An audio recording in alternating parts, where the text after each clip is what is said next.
welcome back to Barker-Stargazer's YouTube channel.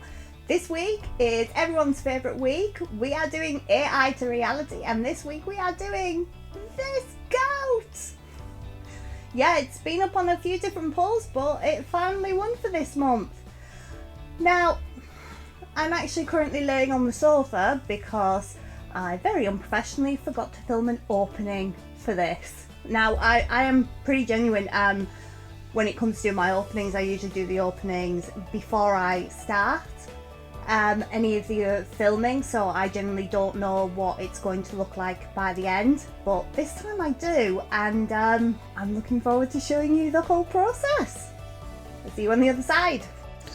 Okay, so I have drawn the goat out as I always do. It just helps me get a feel for these things. Right, so I've got this pink for the inner ear. I am going to be using these for these like tuffy bits. They're from So Crafty. I've got this blue to go around the hooves here. What's this one? It's from Fashion Yarn by Sheena Ann. Browns and greys. Alright, this is going to be for the hooves here. This is from Crafty Things. Just random white. And everyone's hell when crocheting, tinsel yarn, because this is the only thing I can find that will do these tufty bits here. So I've got I think that brown's going to be for, yeah, that's going to be for the horns. And wrapping around the horns, I am going to wrap these pieces of leather around, which I have left over from bracelet making. I got all of these leathers in different colours from Amazon. They're not too long, but they should do. There should be enough of it to do the whole thing. And I have my toy eyes, which are 2 centimeters diameter. How much is that in inches? I'm British and we don't work in inches.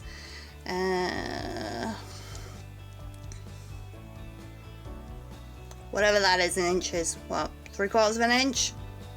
Yeah. Right. So yeah, 2 centimeters or 3/4 of an inch. Okay. So as these are the only coloured toy eyes I actually have, the whole proportions of the goat are going to be based off this, which actually isn't too far off the picture I drew, so I'm imagining the goat itself should come out to about yay wide and yay big. I'm going to go to Aran weight thickness, so I'll probably be doubling up a lot of my yarn, and I'm going to use a 4.5 hook, just because I don't want to be doing this endlessly like I was with the lion. The head was started at the back, working forward. Head details will be put in towards the end simply by pulling stitches through the face to sculpt it.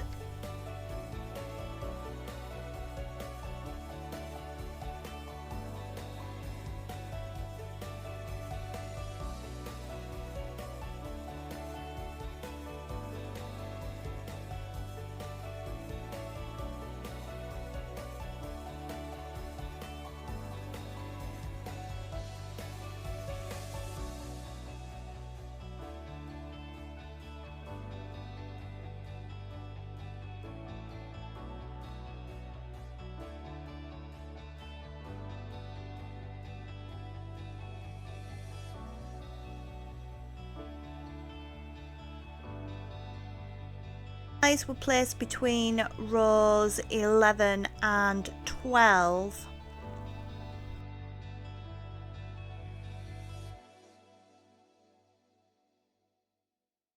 The snout was the last part of the head, and it was quite tricky as I did want the head to be one full piece, as it does look like on the image itself.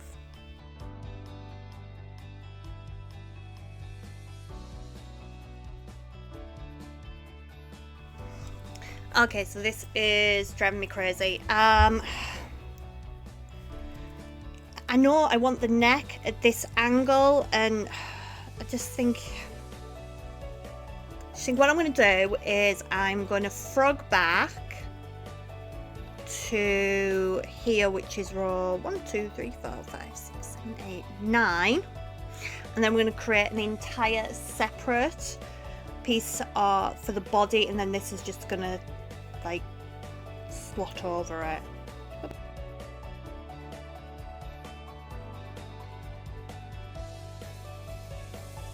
Okay, I'm going to do the bean body now. I just dropped the stitch marker.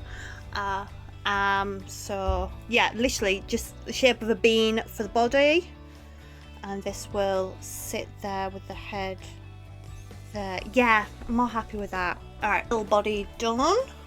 And when I've been looking at this, I originally wanted it that way around. I actually think it might be better this, or was it this way to this way? I'm not sure.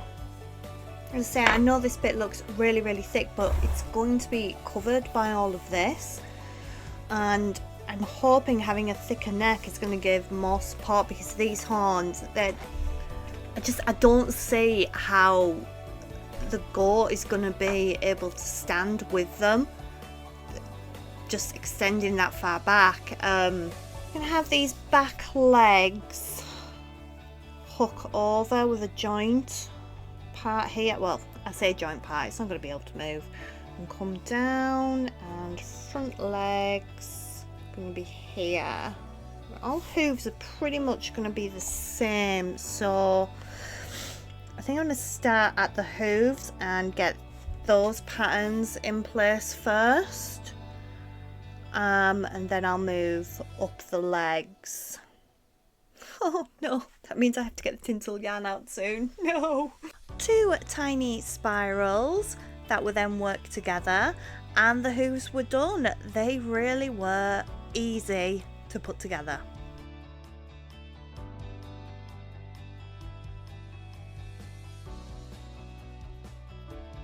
And now we begin the hell, which is tinsel yarn. I did 4 rows of just straight rounds in this, and that was enough for me. 4 rows on each leg before I got to switch to the blue here. Did 3 rounds, no increases or decreases, and then I switched to white. The front legs were simple spirals all the way up. The back legs needed a bit more sculpting, which was achieved with increases and decreases. The top of the leg, where it will join to the body, they had to be different for the right and the left leg, so they would actually fit. The stuffing did help bring out the shape in the end.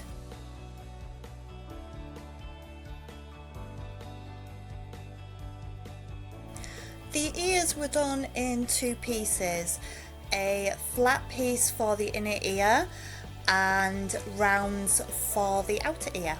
If you take his ears and flop them up in aardvark and with them stuck out, looks like Dobby from Harry Potter. Hopefully when all details are on, this will lessen, and I will be pulling in the eyes as well with some stitches. So you hook the stitches around the eye, if I'm remembering correctly, and then pull down to the bottom of the head to give a more sunk in look to the eyes. But we are starting to get there. So we've got this neck piece, we've got 2 ears now, we've got our head, we've got our body, and I have already started on the horns, that's what they're called. So on our image you can see that they've got this sort of like wave to them. Now honestly I really don't think that it's going to be able to support them, but I'm going to replicate the horns in their correct size, and as you can see here I've already got this curve going, and this has been achieved by doing decreases where the curve goes this way and increases for the curve going that way. So increases make it bump up, decreases make it curve. I am not explaining that very well, but I think that's the best you're going to get. I ended up frogging back that piece of horn that I'd already done. I just couldn't seem to visualize the curve as I was making it. I know you can't see here, but I've actually sketched out the shape that I wanted from the horns, and I'm simply making each row and putting it down onto my image to see if it's fitting.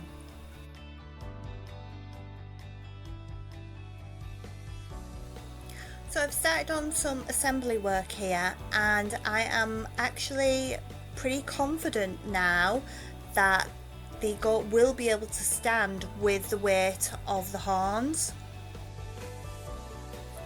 Just got a quick little tail to quickly make up here, just a very simple triangle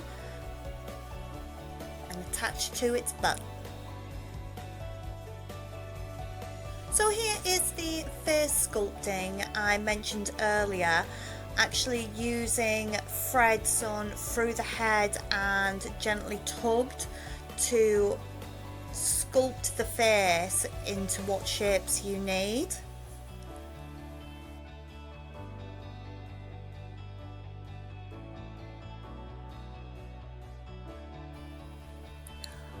The shoes or sandal detail, I don't know what you'd call it, on each of the hooves is what I'm doing here. I decided to go in between each of the toes, so it does actually look like it is kind of wearing little Greek sandals.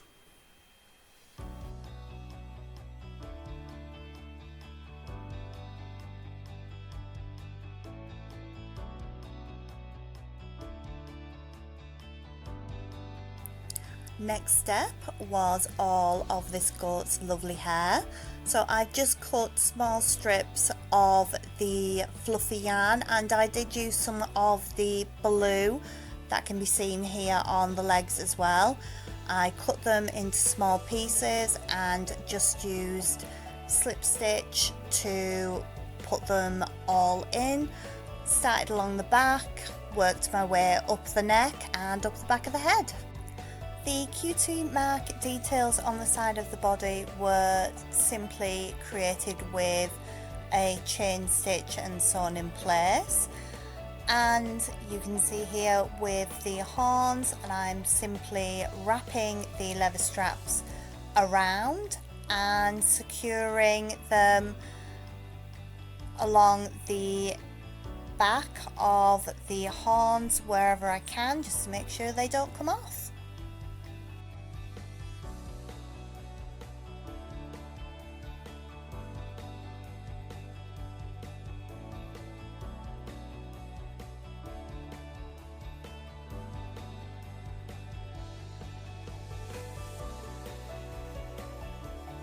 Final step was to give him a trim.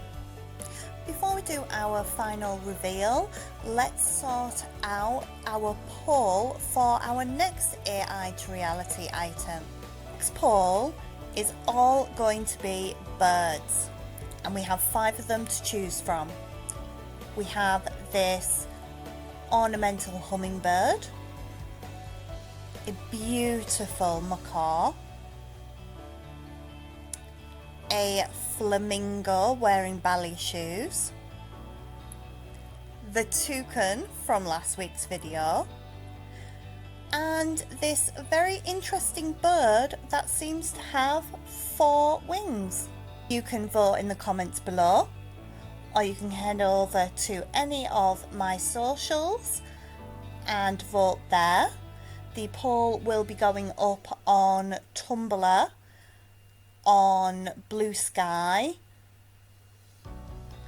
Ko-fi.